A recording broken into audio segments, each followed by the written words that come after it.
আলাইকুম। আমি Rinta Farzana, milestone school and college, Mohammadpur শাখা। প্রিয় শিক্ষার্থীরা, কেমন আছো সবাই? আশা করি সবাই ভালো আছো। আমিও আলহামদুলিল্লাহ ভালো আছি। বর্তমানে করোনা পরিস্থিতির কারণে তোমাদের স্কুল এখনো বন্ধ রয়েছে, আর এই কারণে আমাদের এই অনলাইন ক্লাসগুলো। আশা করি তোমরা অনলাইন ক্লাসগুলো নিয়মিত দেখছো এবং তোমাদের পড়াশোনা নিয়মিত চালিয়ে যাচ্ছ। প্রিয় শিক্ষার্থীরা, গত ক্লাসে তোমরা অধ্যায় 5 বাংলাদেশ ও বাংলাদেশের নাগরিক এই অধ্যায়টি সম্পূর্ণ শেষ করেছো। আশা করি তোমরা এই অধ্যায় সম্পর্কে সবকিছু ভালো মতো জেনেছো এবং পড়েছো। তাহলে আমি তোমাদেরকে একটু জিজ্ঞেস করি, তোমাদের সবকিছু মনে আছে কিনা একটু দেখি। বলো তো, সুনাগরিকের গুণাবলী কি কি ছিল? হ্যাঁ, সুনাগরিকের 3টি গুণাবলী ছিল। কি কি বলো তো এটা আমার সাথে সাথে একবার? বুদ্ধি, আত্মসংযম এবং বিবেক বিচার। এই তো, তোমরা অনেক ভালো পড়েছো। আচ্ছা, নাগরিকের অধিকারগুলো কি কি ছিল এগুলো কি তোমাদের মনে আছে? হ্যাঁ, অবশ্যই তোমাদের মনে আছে। আমি জানি তোমরা এগুলো বাসায় অনেক ভালোভাবে পড়েছো। আচ্ছা, আমার সাথে সাথে তোমরাও একবার একটু বলো তো নাগরিকের কি কি অধিকার ছিল। এগুলো হচ্ছে নাগরিকের জীবন ধারণের অধিকার, সম্পত্তির অধিকার, তারপরে ধর্মচর্চার অধিকার, চুক্তি লাভের অধিকার, এরপরে ছিল হচ্ছে তোমাদের সংবাদপত্রের স্বাধীনতা, তারপরে সভা সমিতির অধিকার।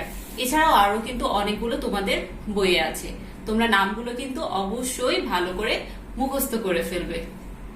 আরেকটি গুরুত্বপূর্ণ বিষয় ছিল, সেটা হচ্ছে নাগরিকের দায়িত্ব ও কর্তব্য। তোমাদের বইয়ে নাগরিকের কিন্তু 6টি দায়িত্ব এবং কর্তব্যের কথা লেখা আছে। তোমরা কি এটা মুখস্থ করেছো প্রিয় শিক্ষার্থীরা? হ্যাঁ, অবশ্যই তোমরা এটা মুখস্থ করবে। আচ্ছা, আমার সাথে সাথে তোমরাও একবার বলে ফেলো তো এগুলো কি কি ছিল নাগরিকের দায়িত্ব ও কর্তব্যগুলো। 1 নম্বরে ছিল রাষ্ট্রের প্রতি আনুগত্য, তারপরে 2 নম্বর আইন মেনে চলা, ভোটাধিকার প্রয়োগ করা, নিয়মিত কর প্রদান, সরকারি সুষ্ঠু কাজগুলো সুষ্ঠুভাবে সম্পাদন করা এবং সন্তানদের শিক্ষাদান করা। এই জিনিসগুলো কিন্তু তোমরা ভালো করে মুখস্থ করে ফেলবে। তাহলে আমি বুঝতেই পারলাম তোমাদের পুরো অধ্যায়টি খুব ভালোভাবে পড়া হয়েছে। আর আজকে আমরা অনুশীলনীর বহু নির্বাচনী প্রশ্ন এবং সৃজনশীল প্রশ্ন আলোচনা করব। তাহলে আজকের পাঠ থেকে শিক্ষার্থীরা অনুশীলনীর বহু নির্বাচনী প্রশ্ন বলতে পারবে এবং অনুশীলনীর সৃজনশীল প্রশ্ন উত্তর ব্যাখ্যা করতে পারবে। শিক্ষার্থীরা, তোমরা তোমাদের সামনে তোমাদের পাঠ্য বই এবং কলম পেন্সিল নিয়ে অবশ্যই বসবে। তাহলে দেখো, আজকে আমরা বহু নির্বাচনী প্রশ্ন সমাধান করি।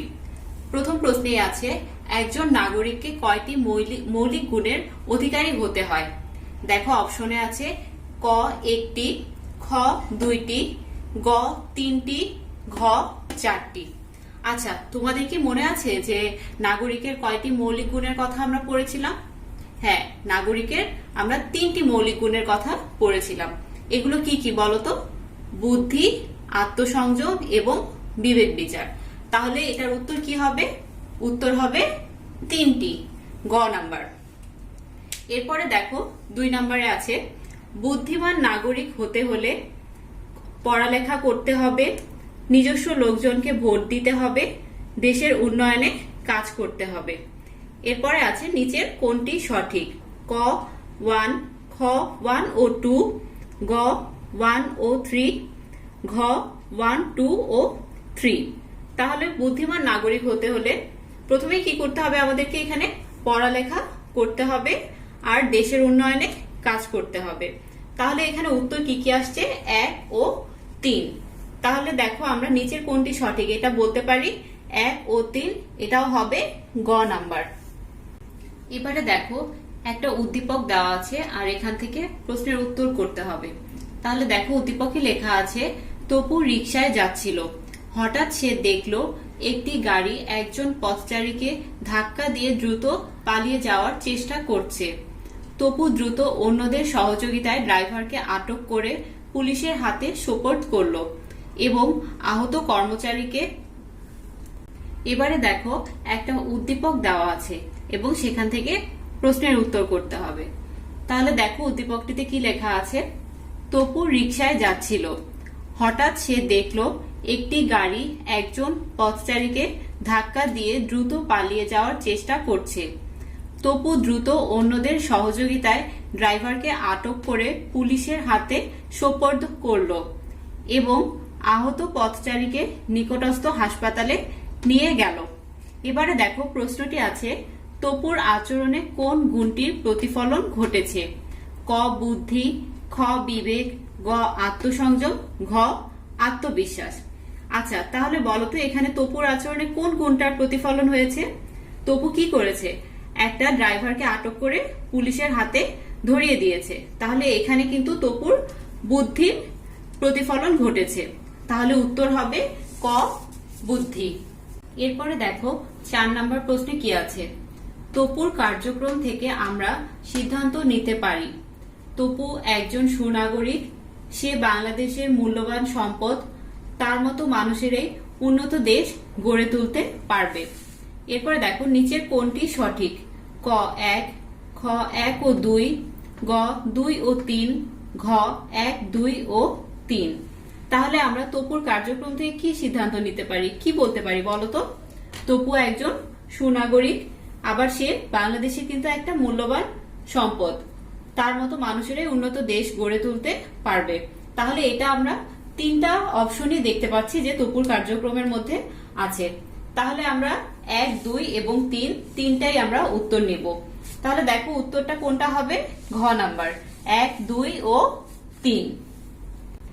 শিক্ষার্থীরা, এবারে আমরা সৃজনশীল প্রশ্ন সমাধান করব। আচ্ছা, তোমরা নিশ্চয়ই জানো যে সৃজনশীল প্রশ্নের উত্তরগুলো কিভাবে লিখতে হয় এবং কোনটাতে কত নাম্বার থাকে। তোমরা কি এটা জানো? হ্যাঁ, আমি জানি তোমরা এটা ভালোভাবেই জানো। তারপরেও আমি তোমাদেরকে আরেকবার বলে দিই। সৃজনশীল প্রশ্নে 4টা প্রশ্ন থাকবে। প্রথমে একটা উদ্দীপক থাকবে, সেখান থেকে তোমাদেরকে প্রশ্নের উত্তরগুলো করতে হবে। প্রথম প্রশ্নের জন্য থাকবে 1 নাম্বার, দ্বিতীয় প্রশ্নের জন্য থাকবে 2 নাম্বার, তৃতীয় প্রশ্নের জন্য থাকবে 3 নাম্বার এবং 4 নাম্বার প্রশ্নের জন্য থাকবে 4 নাম্বার। সর্বমোট তোমাদের 10 নাম্বারের একটা প্রশ্ন থাকবে। আর তোমরা যদি ক নাম্বার প্রশ্নের উত্তরটা ভালোভাবে লিখতে পারো এবং দিতে পারো, তাহলে তোমরা 1 নাম্বার খুব সহজেই কিন্তু পেয়ে যাবে। আর খ নাম্বারটাতে 2 নাম্বার খুব সহজেই পেয়ে যাবে তোমরা। এখন তোমাদের ক নাম্বারের যে প্রশ্নটা থাকে, এটা তোমাদেরকে একটা প্যারায় লিখতে হবে।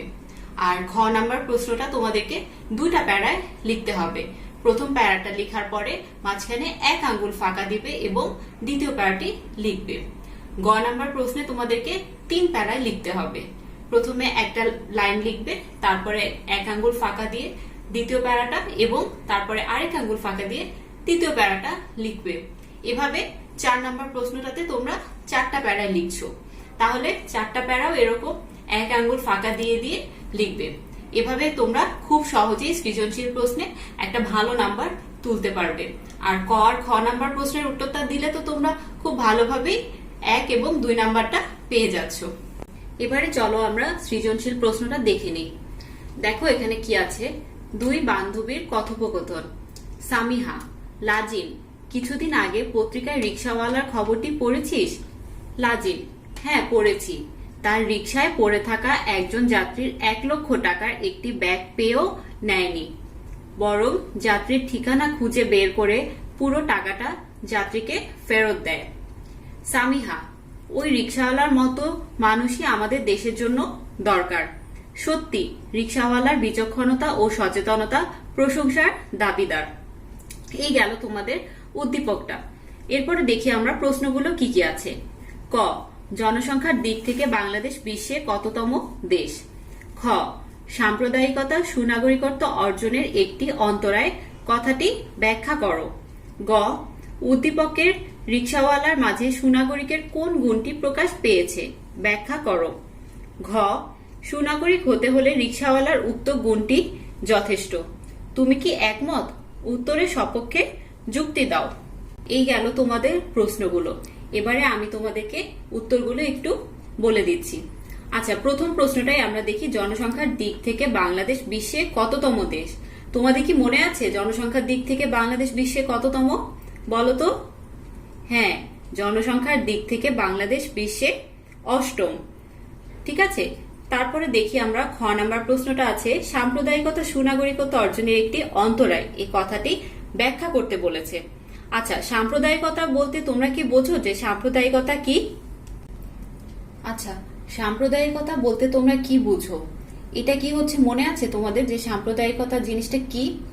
সাম্প্রদায়িকতা বলতে আমরা এটাই বুঝি যে একটা ধর্মের সাথে যখন দেখা যায় যে অন্য একটা ধর্ম বা এক সম্প্রদায়ের সাথে অন্য সম্প্রদায়ের যদি একটা খারাপ সম্পর্ক বা অশান্তি বিরাজ করে, তাহলে সেটা আমরা সাম্প্রদায়িকতা বলতে পারি।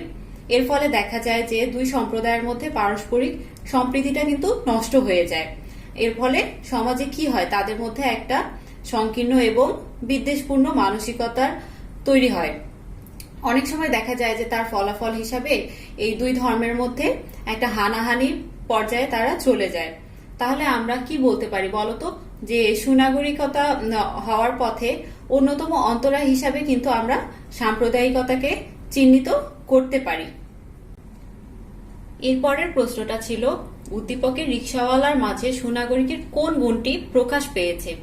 আচ্ছা, তোমরা বলো তো, সুনাগরিকের যে আমরা গুণগুলো পড়েছিলাম এগুলো কি কি বলতে পারবে কেউ?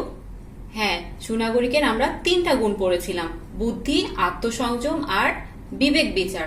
তাহলে আমরা এখানকার উদ্দীপকে কি দেখতে পেয়েছি বলতো, যে রিকশাওয়ালার মাঝে কোন গুণটা প্রকাশ পেয়েছে? রিকশাওয়ালা কি করেছিল? 1 লক্ষ টাকার একটা ব্যাগ পেয়েও কিন্তু নেয়নি, সে যাত্রীর ঠিকানা খুঁজে বের করে পুরো টাকাটা ফেরত দিয়েছে। তাহলে আমরা এখানে বলতে পারি না যে রিকশাওয়ালাটা একটা অনেক ভালো কাজ করেছে, সে হচ্ছে একটা অসৎ কাজ থেকে কিন্তু দূরে সরেছিল। তাহলে আমরা বলতে পারি যে এখানে রিকশাওয়ালার মাঝে আত্মসংযমী নামক গুণটি প্রকাশ পেয়েছে। তাহলে তোমরা বুঝতে পারলে যে রিকশাওয়ালার মধ্যে আত্মসংযম নামক গুণটা কিন্তু প্রকাশ পেয়েছে। আচ্ছা, আত্মসংযম তাহলে কি বলতো? আত্মসংযমটা হচ্ছে নাগরিকের এমন একটা গুণ যা তাকে বিভিন্ন অসৎ কাজ থেকে বিরত রাখে। যেমন ধরো দুর্নীতি, তারপরে স্বজনপ্রীতি, স্বার্থপরতা, পক্ষপাতিত্ব ইত্যাদি থেকে কি করে, বিরত রাখে। আর হচ্ছে দেশ ও সমাজের স্বার্থে তারা কাজ করে এবং নিয়ম মেনে চলতে কিন্তু অনুপ্রাণিত হয়। আর একটা কথা যেটা, যে আত্মসংযম ছাড়া কিন্তু সুনাগরিক হওয়া সম্ভব নয়। তাহলে আমরা বলতে পারি যে আত্মসংযমী নাগরিক কিন্তু নিয়ম কানুন মেনে চলে, তারপরে অন্যের মতামতকে শ্রদ্ধা করে, দেশের স্বার্থকে নিজের স্বার্থের চেয়েও বেশি গুরুত্ব দেয়, আবার অন্যায় কাজ এবং দলীয় স্বার্থপরতা থেকেও কিন্তু বিরত থাকে। তাহলে মোট কথা যে একজন সুনাগরিক তার আত্মসংযমের কারণেই কিন্তু সব ধরনের খারাপ কাজ থেকে নিজেকে দূরে রাখতে পারে। তাহলে আমরা বুঝতে পারছি যে সুনাগরিক হতে হলে কিন্তু আত্মসংযমটা অবশ্যই থাকা দরকার। তাহলে আমরা পরিশেষে কিন্তু এটাই বলতে পারি যে রিকশাওয়ালা তার রিকশার যাত্রীর ব্যাগটি পেয়েও নেয়নি, বরং সে যাত্রীটিকে খুঁজে বের করে টাকাটা ফেরত দিয়েছে। তাহলে এখানে কি করেছে, তিনি অনৈতিক কাজ থেকে দূরে থেকেছেন এবং সে নিজেকে একজন সুনাগরিক হিসাবে প্রমাণ করেছে। এই গেল তোমাদের গ নাম্বার প্রশ্নের উত্তর। এরপরে ঘ নাম্বারে কি ছিল দেখো তো। ঘ নাম্বারে ছিল, সুনাগরিক হতে হলে রিকশাওয়ালার উক্ত গুণটি যথেষ্ট, তুমি কি একমত? উত্তরের সপক্ষে যুক্তি দাও। আচ্ছা, প্রথমেই আমি তোমাদেরকে একটু বলি যে সুনাগরিক হতে হলে কোন কোন গুণটি থাকা দরকার ছিল বলো তো। এটা কিন্তু আমরা অনেকবার পড়েছি, তোমাদের নিশ্চয়ই মুখস্থ হয়ে গেছে। সুনাগরিক হতে হলে 3টা গুণ থাকতে হবে। কি কি এটা? বুদ্ধি, আত্মসংযম এবং আরেকটা কি বলতো? হ্যাঁ, আরেকটা হচ্ছে বিবেক বিচার। তাহলে সুনাগরিক হতে হলে 3টা গুণই থাকতে হবে। তাহলে আমরা কিন্তু প্রথমে দেখেছিলাম যে রিকশাওয়ালার মধ্যে কোন গুণটি ছিল বলতো। রিকশাওয়ালার মধ্যে কিন্তু আত্মসংযম ছিল। তাহলে সুনাগরিক হতে হলে কি শুধু একটা গুণই থাকা লাগবে? না, সুনাগরিক হতে হলে 3টা গুণই থাকতে হবে। তাহলে শুধু এই আত্মসংযমটাই কিন্তু যথেষ্ট নয়। তাহলে সুনাগরিকের মধ্যে কিন্তু 3টা গুণ থাকতে হবে, বুদ্ধি, আত্মসংযম এবং বিবেক বিচার। তাহলে একজন ব্যক্তিকে যদি সুনাগরিক হতে হয় তাহলে এই 3টা গুণেরই অধিকারী হতে হবে। আর রিকশাওয়ালার মাঝে কি ছিল? আত্মসংযমী একটা ভাব ছিল। তাহলে আত্মসংযমীর পাশাপাশি বুদ্ধিমান এবং বিবেক বোধ সম্পন্ন নাগরিকরাও কিন্তু রাষ্ট্রের একটা মূল্যবান সম্পদ হিসাবে গণ্য হয়। যেমন একজন আত্মসংযমী নাগরিক কিন্তু অসৎ কাজ থেকে বিরত থাকে এবং তারা হচ্ছে জাতির উন্নয়নের জন্য ঠিকভাবে কাজ করে যায়। আবার বুদ্ধিমান ব্যক্তিরা কিন্তু সমাজ এবং পরিবারের বিভিন্ন সমস্যার মধ্যে বিভিন্ন সমস্যা চিহ্নিত করে সেগুলো সমাধান করতে পারে। এগুলো হচ্ছে বুদ্ধিমান ব্যক্তিরা করতে পারে। আর বিবেকবান যে নাগরিকরা আছে তারা হচ্ছে রাষ্ট্রের বিভিন্ন কাজ যথাযথভাবে এবং দায়িত্বগতভাবে পালন করে থাকে। তাহলে আমরা বলতে পারি যে উদ্দীপকের রিকশাওয়ালা কিন্তু একজন আত্মসংযমী নাগরিক, এজন্যই কিন্তু তিনি টাকাটা আত্মসাৎ করেননি। তাহলে আমরা পরিশেষে এটাই বলতে পারি যে সুনাগরিক হতে হলে আত্মসংযমের পাশাপাশি আরো যে দুটি গুণ আছে, বুদ্ধিমান এবং বিবেকবান, এই দুটিও অবশ্যই জরুরি। 2 নম্বর সৃজনশীল প্রশ্নটা দেখে আসি। দেখো এখানে কি লেখা আছে। সোভান সাহেব এবং শেখর বাবু দুই বন্ধু। সোভান সাহেব একজন সরকারি কর্মকর্তা। তিনি কিছুদিন পূর্বের নির্বাচনে একটি ভোট কেন্দ্রে সুষ্ঠুভাবে ভোট গ্রহণের দায়িত্ব সম্পন্ন করেন। শেখর বাবু একজন বিশিষ্ট ব্যবসায়ী। এবছর তিনি শ্রেষ্ঠ করদাতার পুরস্কার পান। তাদের সন্তানদের লেখাপড়ায় উভয়ে অত্যন্ত সচেতন। সোভান সাহেব ঈদ সহ অন্যান্য উৎসবে শেখর বাবুর পরিবারকে দাওয়াত করেন। শেখর বাবুও পূজা পার্বণে সোভান সাহেবের পরিবারকে তার বাসায় নিয়ে আসেন। উভয় পরিবারই নিজেদের আচার অনুষ্ঠান স্বাধীনভাবে পালন করে। এবারে দেখি প্রশ্নগুলো কি আছে। ক নম্বর প্রশ্ন, রাষ্ট্রের সবচেয়ে মূল্যবান সম্পদ কে? খ, সুনাগরিক হওয়ার ক্ষেত্রে নির্লিপ্ততা একটি বাধা, কথাটি ব্যাখ্যা করো। গ, উদ্দীপকের উভয় পরিবারই স্বাধীনভাবে নিজেদের আচার অনুষ্ঠান পালনের মাধ্যমে নাগরিকের কোন অধিকারটি ভোগ করছে, ব্যাখ্যা করো। ঘ, সোভান সাহেব এবং শেখর বাবু অধিকার ভোগের পাশাপাশি দায়িত্ব ও কর্তব্য পালন করে যাচ্ছেন, পাঠ্যপুস্তকের আলোকে ব্যাখ্যা করো। এই গেল তোমাদের প্রশ্নগুলো। এবারে আমি তোমাদেরকে উত্তরগুলো একটু বলে দিচ্ছি। প্রথম প্রশ্নটা কি ছিল দেখো তো, রাষ্ট্রের সবচেয়ে মূল্যবান সম্পদ কে? আচ্ছা, আমরা সুনাগরিকের 3টা গুণাবলী পড়েছিলাম, তাই না? কি কি বলতো? বুদ্ধি, আত্মসংযম আর বিবেক বিচার। তাহলে আমরা বুদ্ধির মধ্যে কিন্তু পড়েছিলাম, তোমাদের কি মনে আছে যে বুদ্ধিমান নাগরিক যে কোনো রাষ্ট্রের সবচেয়ে মূল্যবান সম্পদ? তাহলে আমরা কি উত্তরটা পেয়ে গেলাম না? রাষ্ট্রের সবচেয়ে মূল্যবান সম্পদ কে? আমরা তাহলে বলতে পারছি বুদ্ধিমান নাগরিক রাষ্ট্রের সবচেয়ে মূল্যবান সম্পদ। আচ্ছা, এবারে খ নাম্বার প্রশ্নটা কি আছে? সুনাগরিক হওয়ার ক্ষেত্রে নির্লিপ্ততা একটি বাধা, কথাটি ব্যাখ্যা করতে বলেছে। আচ্ছা, আমরা নির্লিপ্ততা কোথায় পড়েছি বলো তো? তোমাদের কি মনে আছে? আমরা কিন্তু পার্ট 2.1 পড়েছিলাম যে বাংলাদেশের সুনাগরিকতার প্রতিবন্ধকতা, সেখানে কিন্তু নির্লিপ্ততা ছিল। তাহলে নির্লিপ্ততা কি বলতো? নির্লিপ্ততা হচ্ছে নাগরিকদের একটা উদাসীনতা। তাহলে নাগরিকদের উদাসীনতাকে আমরা নির্লিপ্ততা বলতে পারি। যেমন ধরো নিরক্ষরতা, তারপরে পর্যাপ্ত শিক্ষার অভাব, তারপর বিভিন্ন কাজে অলসতা, তারপরে অনেক কাজে অনীহা, এগুলোকে আমরা নির্লিপ্ততা বলতে পারছি। তাহলে আমাদের দেশে কিন্তু অনেক নাগরিকদের মধ্যে এই জিনিসটা দেখা যাচ্ছে। তাহলে আমরা বলতে পারি না যে সুনাগরিক হওয়ার ক্ষেত্রে নির্লিপ্ততা একটি অন্যতম বাধা হিসাবে কাজ করে। আর এই নির্লিপ্ততার জন্য রাষ্ট্রের সামাজিক ও রাজনৈতিক বিভিন্ন কাজে নাগরিকরা অংশগ্রহণ করতে চায় না। এমনকি তারা যে নাগরিক সেই হিসাবে নিজেদের দায়িত্ব ও কর্তব্যটাও পালন করে না। তাহলে আমরা এটাই বলতে পারি যে সুনাগরিক হওয়ার ক্ষেত্রে নির্লিপ্ততা অন্যতম একটি বাধা হিসাবে কাজ করছে। এই গেল তোমাদের খ নাম্বার প্রশ্নের উত্তর। এরপরে গ নাম্বারে কি ছিল প্রশ্নটা? গ নাম্বারে ছিল উদ্দীপকের উভয় পরিবারই স্বাধীনভাবে নিজেদের আচার অনুষ্ঠান পালনের মাধ্যমে নাগরিকের কোন অধিকারটি ভোগ করছে, ব্যাখ্যা করো। আচ্ছা, উদ্দীপকে আমরা কিন্তু দেখেছিলাম যে সোভান সাহেব এবং শেখর বাবু দুইজন লোক।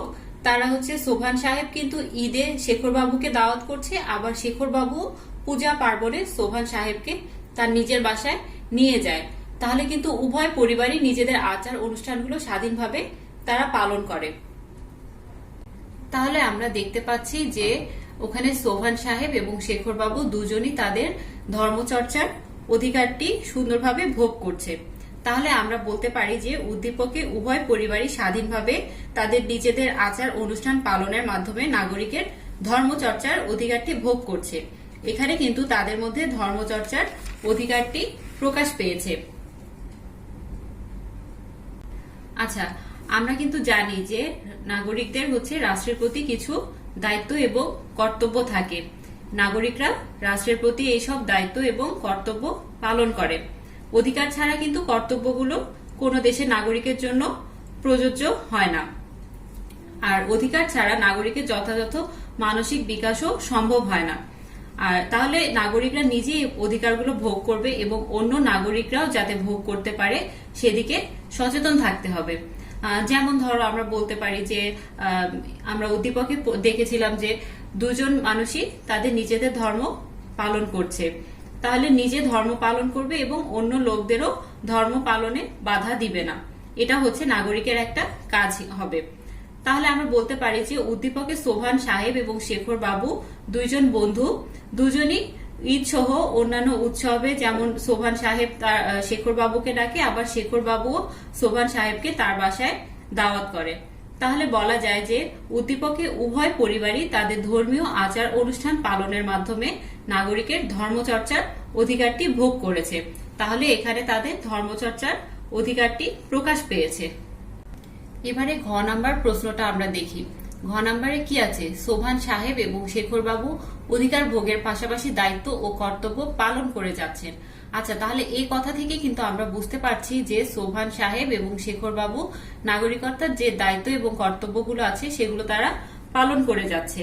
তাহলে নাগরিকের অধিকার এবং কর্তব্যগুলো সকল নাগরিকের জন্যই কিন্তু প্রযোজ্য। আর এসব অধিকার ছাড়া নাগরিকের যথাযথ বিকাশ সম্ভব নয়, কারণ নাগরিক তার দায়িত্ব এবং কর্তব্যগুলো তখনই পালন করবে যখন রাষ্ট্র তার অধিকারগুলো ভোগ করবে। তাহলে নাগরিকের দায়িত্ব এবং কর্তব্যের মধ্যে রয়েছে রাষ্ট্রের প্রতি আনুগত্য, আইন মেনে চলা, ভোটাধিকার প্রয়োগ করা, নিয়মিত কর প্রদান, সরকারি কাজ সুষ্ঠুভাবে সম্পাদন এবং সন্তানদের শিক্ষাদান এবং রাষ্ট্রকে সেবা করা। এই 6টা জিনিস কিন্তু আমরা এর আগে পড়েছিলাম। তোমাদের মনে আছে তো না? ইনশাল্লাহ তোমাদের এটা মনে থাকবে। তাহলে আমরা বুঝতে পারলাম যে নাগরিকের এই 6টি দায়িত্ব এবং কর্তব্য তাদের মধ্যে রয়েছে। তাহলে পরিশেষে আমরা এটা বলতে পারি যে উদ্দীপকে সোভান সাহেব একজন বড় সরকারি কর্মকর্তা ছিলেন, আর তিনি কিছুদিন পূর্বে একটি নির্বাচনে ভোট গ্রহণের দায়িত্ব পালন করেন। আর শেখর বাবু কি ছিলেন? একজন বিশিষ্ট ব্যবসায়ী ছিলেন। এবছর তিনি একটি করদাতার পুরস্কার পান। তাহলে দুইজনই কিন্তু রাষ্ট্র কর্তৃক বিভিন্ন সুযোগ সুবিধা লাভ করছেন বলেই তারা রাষ্ট্রের প্রতি এই দায়িত্ব এবং কর্তব্যগুলো পালন করে আসছে। তাহলে আমরা এটাই বলতে পারি যে সোভান সাহেব এবং শেখর বাবু তাদের অধিকার ভোগের পাশাপাশি দায়িত্ব এবং কর্তব্যগুলো পালন করে যাচ্ছে। তাহলে তোমরা এই উত্তরটা আশা করি বুঝতে পেরেছো। তাহলে প্রিয় শিক্ষার্থীরা, তোমরা আজকে অনুশীলনীর বহু নির্বাচনী প্রশ্ন এবং সৃজনশীল প্রশ্ন সম্পূর্ণ বুঝতে পেরেছো। এরপরে আমি তোমাদেরকে একটি বাড়ির কাজ দিচ্ছি। বাড়ির কাজটি হলো, তোমাদেরকে যে সৃজনশীল প্রশ্ন দুটো শিখালাম সেই সৃজনশীল প্রশ্নের ঘ নাম্বার উত্তরগুলো তোমরা বাড়ির কাজ খাতায় লিখবে এবং যখন স্কুল খুলবে তোমরা এটা তোমাদের বিষয় শিক্ষককে জমা দিবে। তাহলে তোমাদেরকে অনেক অনেক ধন্যবাদ আমার ক্লাসটি দেখার জন্য।